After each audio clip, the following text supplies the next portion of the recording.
네 번째 과목입니다. 네 번째 과목은요, 우리 첫 번째 과목이 산업안전관리론, 두 번째 과목이 산업심리 및 교육, 세 번째 과목이 우리 인간공학 및 시스템안전공학이 있습니다.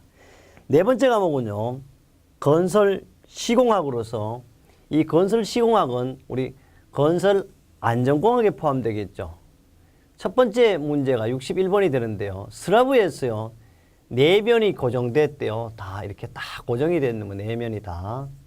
고정된 철근에 배근을 하는데, 이렇게. 철근 배근을 하는데 가장 많이 해야 하는 부분은 근데 철근 내변이 고정돼서 철근 배근을 하는 데는 항상 알아둘 게 단변을 하는데요. 단변을 하는데, 여기 헷갈 주관을 할 거냐, 주열을 할 거냐. 근데 항상 열로 해야지, 열로. 그래서 이게 주열로 한 거죠. 그러면 단변 방향은 답은 주열대가 답인데요. 여기서 알아둘 거 있어요. 많이 하는 순서는 반드시 단변 주열대를 하고 그 다음에 주관대를 해요. 그 다음에 장변, 장변이 나갑니다. 그래서 단변, 단변, 장변, 장변. 주열을 먼저 하고 주관을 나중에 해요. 이것만 알면 쉽게 맞출 수 있고요. 이것은 우리 4-86쪽에 문제 52번 스레브에서 나왔고 2012년 5월 20일 날 문제 67번으로도 출제됐습니다. 그래서 여러분 꼭 3년치 저와 함께 하시고요. 10년치 문제를 보시든지 또는 10년치도 저와 함께 하신다면 가장 안전하게 합격할 수가 있습니다. 62번입니다. 철골을요, 내하 피복 공법 중에는 습식 공법이 아닌 것은 건데 우리는 내하 피복 공법은 습식 공법과 뭐가 있어요? 건식 공법이 있겠죠. 그럼 여기 나오는 것은 타설이니 뿜칠이니 미장은 다 뭐가 되겠어요? 건식이 되겠습니다. 그러면 성형판 붙인 공법 뭐가 되냐? 그러면 반대로 습식 공법이 아닌 것은 요 놈들은 다 타설 공법이니 뿜칠은 다 뭐요? 습식 공법이 되겠죠. 요 놈은 뭐가? 건식이 되겠죠. 답은 4번이 되겠습니다. 그럼 해설을 한번 보도록 하겠습니다. 해설을 보니까요. 어떻게 되냐? 철골 내하 피복 공법은 우선 습식 공법의 타설, 조정, 미장, 도장, 뿜칠이죠. 성형판 붙인 공법이니까 바로 건식인데 이런 형태가 되겠죠. 성형판 붙인 이런 형태가 되겠어요. 그래서 여기서 그림으로라든지 나타냈고 이 문제는요. 우리 교재 4-91 합격 날개, 합격 예측이 제가 만들어 놨지만 특히 2008년 9월 7일, 2014년 3월 2일, 2015년 3월 8일, 2016년 3월 6일 또 연속해서 출제돼 이만큼 많이 나온다는 것은 이번 시험에도 왜 문제 은행에 많이 들어있어 이번 시험에도 틀림없이 나올 거다는 증거입니다. 63번입니다. 순환수와 함께 집안을 굴착하고 순환수와 함께 집안을 굴착합니다. 굴착하고 배출시키면서 공 내에 철근망을 삽입하고 콘크리트 타설하여 말뚝 기초를 형성하는 타설 공법. 이거는 우리는 뭡니까? 분명히 RCD, 리버스 시큐레이션 드릴이라고 그랬어요. 이거는 점토 실트층에 적용하는 거. 이 말을 다 그대로 보면 점토 실트층이 되겠죠. 이거는 굴착 심도가요. 약 30에 70m, 직경이 0.9에서 3m가 되겠습니다. 그래서 이게 지하 수위보다 2m 이상 물을 채워 정수하면 약 2톤 정도가 되는 공벽을 유지할 수가 있습니다. 그래서 이것은 우리 교재 4-45 합격 날개 합격 예측에 그림과 내용을 다 모두 만들어 두었습니다. 그 다음에요. 64번을 가보도록 하겠습니다.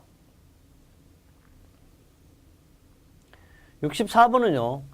석공사에서 건식공법의 종류가 아닌 것. 그럼 건식공법의 종류가 아닌 거 뭐가 되겠어요? 바로 습식공법이 되겠죠. 석고 앵커는 우리 대표적인 건식공법이죠.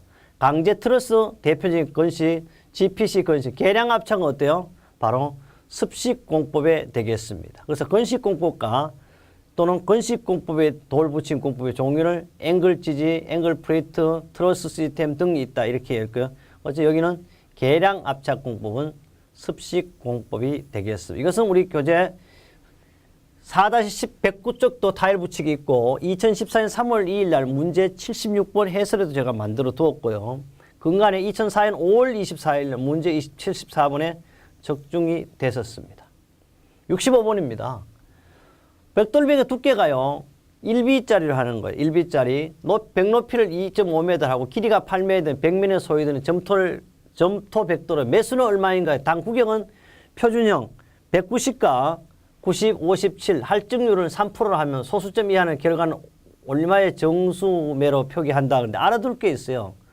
우리 여기 2.5 있잖아요. 전체로 하면 알아둘 게 여기 뭐냐 그러면 백높이를 2.5하고 길이를 8로 한다. 전체 하니까 높이와 길이 하니까 20m가 되는 겁니다. 20m. 20m 되고 그래서 20m가요.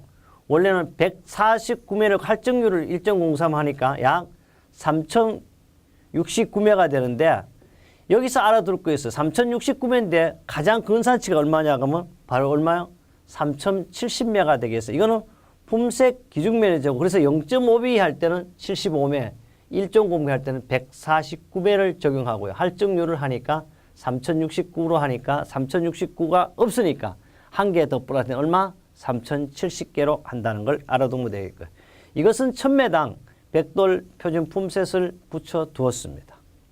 그 다음에 이거는 기존형에 대한 거. 이것은 우리 4-102 적산 방법에도 있고 2015년 9월 19일 날 문제 79번으로도 출제됐었습니다. 66번을 보면요. 경량철골공사의 경량은 뭐냐? 가벼운 거예요. 원래 경금속과 중금속을 구별하는 건 뭐라 그러죠? 우리는 비중으로 구별하죠. 이것은 재료시험에 나오죠. 그러니까 재료시험이라보다는 5번째 과목인 어디? 금속 재료학이 아니고 여기서는 건설 재료학이죠. 이 가볍다. 경량철골에서 녹막이 도장에 관한 설명으로 옳지 않는 것은 녹막이 도장이라서 어떻게 녹이 슬지 않게 페인팅하는 걸 말하는 거죠. 옳지 않는 것은 경량철골 이용되는 강제는 판 두께가 얇아서 녹막이 조치가 불필요하다. 말이 안 되죠. 경량이든지 중량이든 강제는 판 두께에 관계없이 녹막이 조치가 얇다고 안 하는 건 아니에요. 반드시 도움을 하거나 녹막이 치를 해야 되죠. 그래서 답은 벌써 1번으로 틀렸어요. 둘째, 강제는 물이 고임에 따라서 뭐예요? 물과 하니까 산소죠. 산화를 일으켜서 부식될 수 있기 때문에 부재 배치에 충분히 주의하고 필요에 따라 물구멍을 설치하는 등 부재를 건조 상태로 유지한다. 항상 건조하면 어떻게? 산소가 침투하지 못하겠죠. 이러면 부식이 원래 부식이 일어난다는 것은 산화 반응이 발생하는 겁니다. 세 번째입니다. 녹막이 도막은 노화, 타격 등에 의한 화학적, 기계적 열화에 따라 재도장을 할 수 있고요. 재도장이 곤란한 건축물, 녹이 발생하기 쉬운 환경에 있는 건축물 녹막이는 녹막이 용융 아연 도금을 해야 활용한다 그랬습니다. 강제는 판두께 관계 무조건 뭘 해야 된다? 녹막이 해야 된다는 거예요. 67번입니다. 소규모 건축물에 따라 조적조를 담을 쌓을 때는 최대 높이는 항상 담으면 얼마를 한다? 우리는 하루에 쌓는 3m 이하를 원칙으로 하죠. 68번입니다. 네트워크 공정 용어에 관한 설명 중 옳지 않는 것입니다. 68번을 보면요. 옳지 않는 것은 첫째, 이벤트는요. 작업의 결함점, 개시점, 종료점 맞죠? 액티버트는요. 네트워크 둘 이상의 작업을 잇는 경로가 아니고 프로젝트를 구성하는 작업 단위를 가지고 우리는 액티비티라고 그러죠. 답은 2번입니다. 슬랙은 결함점이 가진 여유시간, 플로트는 작업의 여유시간이 되겠습니다. 답은 몇 번이냐? 바로 2번이 되겠습니다. 69번입니다. 69번은 모재 표면에 플럭스를 살펴야 플럭스 속에 용접봉을 꽂아 넣는 자동 아크 용접은 대표적인 바로 자동 아크 용접은요. 일렉트로 슬래그 용접 뭐요? 전기 용접을 말하는 거. 서비미드 아크 용접 바로 플럭스 속에 용접할 자동 아크 용접이 되겠습니다. 이것도 역시 수동식. 그 다음에 이산화탄소 용접은 탄산가스 용접을 말하는 거. 답은 2번 서브미드 아크 용접이 되겠습니다. 70번입니다. 에이제 사용 목적과 가장 거리가 먼 것은 하는 게 에이제는요. 초기 강도라는 경화 속도를 증진한다 그러면 여기 에이제를 하는 것은요. 가장 거리가 먼 것은 건데 여기가 사용 목적은 어쨌든 뭡니까? 워커빌리티에서 시공성을 욕해하는 것이 가장 첫째 목적이에요. 그래서 워커빌리티 향상시키고 재료 분리인데 여기서 초기 강도라든지 경화 속도를 증진시키는 방법은 아니다. 동결 융해 워커빌리티 내구성 수밀성이 되겠다. 답은 1번입니다. 그 다음에 A의 목적은 철근과의 부착 강도도 감소시키고 철근 콘크리트 압축과 힘 강도도 감소시키고 콘크리트 경화에 따른 발열량도 감소시킬 수가 있습니다. 71번입니다. 콘크리트를요 탓을 합니다. 콘크리트를 탓을 한 다음에 블리딩 현상으로 콘크리트 표면에 물과 같이 떠오르는 걸 가지고 뭐라고, 이거는 용어 정의죠. 바로 이런 거 가지고 우리는 레이턴스라고 얘기하고 있습니다. 우리 4달 75에 용어 정의로 모두 나타냈습니다. 75번입니다. 대규모 공사에서요 지역별로 공사를 분리하여, 지역별입니다. 분리하여 발주하는 방 공사 기일 단축이라든지 시공 기술의 향상 및 공사에 높은 성과를 기대할 수 있어 상당히 유리하다 그러는데, 여기는요 대규모 공사에 지역별로 한다 그랬어요. 그 다음에 공사기일 시공기일 공사에 높은 성과를 기대할 수 있는 도급 방법은, 이거는 알아도 대규모 공사는요 맥공정 하니까 알고, 우리 특히 고속도로니까 맥공구 1공구 2공구 3공구 이걸 가지고 우리는 공구별 분할 도급이라고 그러죠. 답은 3번이고요. 전문성은 전문공사별 분할은 설비공사를 주체공사에 분리해 전문업자와 직접 계약하는 거고요. 그 다음 공정은 정지, 기초, 구체, 마무리 공사는 가정별로 나누는 거고, 그 다음에 공구가 바로 대규모 공사, 지역별로 공사를 구분하여 발주하는 방법. 이 문제 출제 기준을 한번 보세요. 얼마나 많이 나왔냐. 우리 교재 4-11로 일어났지만은요. 2007년 9월 2일, 2008년 5월 1일, 5월 11일, 2009년 8월 30, 2010 6월 10일, 2012 3월 4, 2014 9월 20, 2015 9월 19일까지 이렇게 많이 나왔다는 증거를 보여주고 있습니다. 그 다음에요. 73번을 한번 보겠습니다. 착공 단계에서 우리 건설 시공을 할 때, 착공 단계에서 공사 계획을 수립할 때 우선 고려하지 않아도 되는 사항인데요. 우리 착공 단계는 첫째, 현장 직원, 현장원을 편성하는 걸 목적으로 하죠. 둘째, 예정 공정표를 작성해야 되고요. 시공도에 상세한다. 이거는 시공할 때 하는 거죠. 이건 착공 단계 하지 않아요. 답은 3번입니다. 실행 예산을 편성하죠. 좀 더 보면요. 우리 착공 단계에는 공사 준비 순서잖아. 이때 현장원을 편성하고 공정표를 작성하고 실행 예산을 편성하고 시공 순서라든지 시공 방법을 계획합니다. 그뿐 아닙니다. 하도급자를 선정해야 돼요. 여섯째, 가설 준비물이라든지 기계 장비 계획을 설치하고 자재 계획, 재해 방지 계획도 하고 있습니다. 이것은 우리 교재 4-5쪽이 또 있지만 2013과 2015년에도 출제되었던 문제가 되겠습니다. 74번입니다. 지정과 기초공사의 용어에 관한 설명은 옳지 않는 것은 겁니다. 첫째 알아둘 것이 있어요. 드레인 재료라는 것은 지방 계량을 목적으로 강극 수율치를 촉진하는 수로로서입니다. 수로로서 역할을 하는 재료다. 맞죠? 슬라임은요. 집안을 청소할 때 천공배 또는 공조에 모인 침전물을 가지고 우리는 슬라임이라고 합니다. 히빙은 우리 대표적인 우리 보일링이 아니면 히빙이다. 보일링은 사질토, 히빙은 연약성 점토 집안에 하는 거죠. 굴착면 저면이 부풀어 오는 현상 맞죠? 원위치 시험은요. 뭐가 아니냐 현지의 지방과 유사한 지방에서 행하는 것 같은데, 원위치 시험은 사운딩 특성의 대표적인 시험 방법이에요. 그래서 답은 4번이 틀렸어요. 그래서 원위치 시험은 사운딩의 특성을 구분할 수 있고, 사운딩 로드 하드 저항체를 집안 중에 간입, 회전, 인발할 때 저항력의 집안 토중의 성상을 조사하는 것이 원위치 시험이 되겠습니다. 75문을 보면요. 폼타이라든지 컬럼 밴드 의미하면 거푸짐을 고정하여 작업 중에 콘크리트 치갑을 최종적으로 부담하는 거 가지고 우리는 알아둘 게 있어요. 폼타이 자체 이걸 가지고 긴장제 또는 긴결제를 폼타이라고 그래요. 우리말로. 그래서 답은 4번이 되겠고요. 여기 보면 콘크리트 부을 때 거푸짐 벌어지는 변형되지 않게 조임용 철선을 달거나 두께 만든 것을 우리는 조여맨 걸 가지고 우리는 바로 긴결제. 그래서 치갑을 콘크리트 모양이 얼그러지지 않게 정확하게 형성되게 하는 것을 바로 우리는 긴결제, 폼타이라 이런 거. 그 다음에 스페이스라든지, 그 다음에 격리제, 스페이스, 그 다음에 캠버 등을 꼭 기억을 해야 되겠습니다. 이것은 2013년 9월 28일 문제 68번으로도 출제가 됐습니다. 76번인데요. 다음 시스템의 거푸집이 아닌 것은 건데, 시스템 거푸집 우리 법에도 나오는데 터널 폼, 슬립 폼, 슬라이딩 폼, 유로 폼 모두가 다 해당돼요. 그러나 이 중에서 가장 요 사이는 유로 폼을요. 이것은 우리 가장 뭐라 그랬습니까?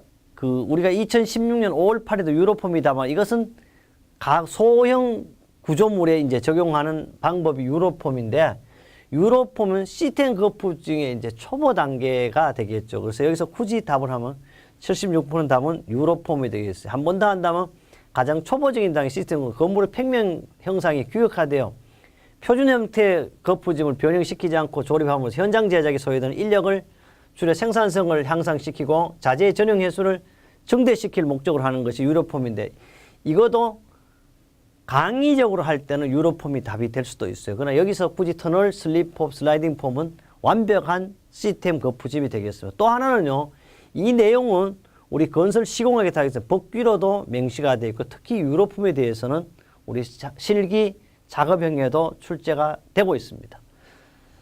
77번인데요. 흑마기 공법 중에서 스레일 공법에 관한 설명 옳지 않는 것. 스레일 공법은요, 진동과 소음이 적죠. 인접 건물의 경계선까지 시공이 가능한 것이 스레일 공법이 되겠습니다. 또 차수 효과가 양호하고요. 기계 부담 설비가 소형이 아니고, 스레일 공법은 어떻게 대표적인 나쁜 것이 기계가 뭐예요? 기계가 이게 대형입니다. 소형이 아니고 대형이고요. 소규모 현장에 시공에 유리하다는 건데, 가장 문제는 이게 대공이기 때문에 대규모의 현장에 시공이 적합할 거고요. 그래서 답은 4번입니다. 모두가 다 돼. 여기 보면 다공배 시공이 고가이고 수평 연속성이 부족하고 장비가 크고 이동이 느리기 때문에 이것은 소규모 공사에는 힘든다는 거예요. 답은 4번이 되겠습니다. 대형을 적용한다는 거예요. 78번 보겠습니다. 78번을 보면요, 어떤 게 있냐 그러면, 우선 78번은 특수 콘크리트에 관한 설명은 옳지 않습니다. 특수 콘크리트라는 것은 한중 콘크리트는 동해를 받지 않도록 시멘트를 가열하여 사용한다. 이걸 안 쓰기 위한 건데 써봐야 되겠다. 어떠한 경우라도요, 시멘트는 뭐예요? 재료를 가열하면 안 돼요. 반드시 뭐를 가열한다? 굳이 가열한다고 물을 가열해야 돼, 물을. 그래서 답은 벌써 틀렸어요. 1번입니다. 경량 콘크리트는 자중이 적고 단열 효과가 우수하죠. 가벼우니까. 중량은 방사성 차폐용으로 사용되고요. 매스 콘크리트는 수화율이 적은 시멘트로 사용. 답은 1번이 되겠습니다. 어떠한 경우라도 제가 이렇게 해서 시멘트를 가열하면 안 됩니다. 79번 보겠습니다. 집안보다, 우리는 수없이 많이 봤던 문제예요, 이거는.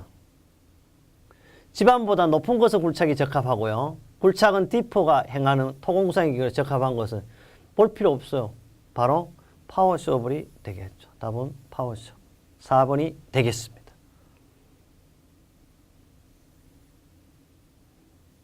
파워쇼블을 그림으로도 거창하게 만들어 놨고요. 이것은 2003년, 2010년, 2014, 16년 5월 8일 114번은 뭐예요? 건설안전기술에도 이 문제가 나왔습니다.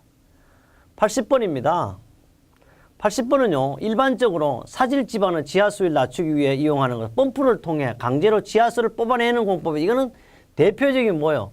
사질 지반 모래땅의 대표적인 공법이 바로 웰포인트 공법이죠. 이거는 모래지반이 유효한 배수 웰포인트나 양수관을 다시 박아 넣고 지하수 일시적으로 저하시킬 때 하는 걸 웰포인트 공법이다. 이것은 10년 3월 7일, 14년 3월 2일 또 출제되었고요. 반대로 샌드 드레인 공법은 모래죠. 전단 강도가 커지고 지반이 강화되는 성질을 이용하고, 이거는 샌드 드레인은 점토에 하는 거고, 바로 여기서 웰포인트인 것은 사질 지반에 한다. 이것만 둘 비교해도 되겠습니다.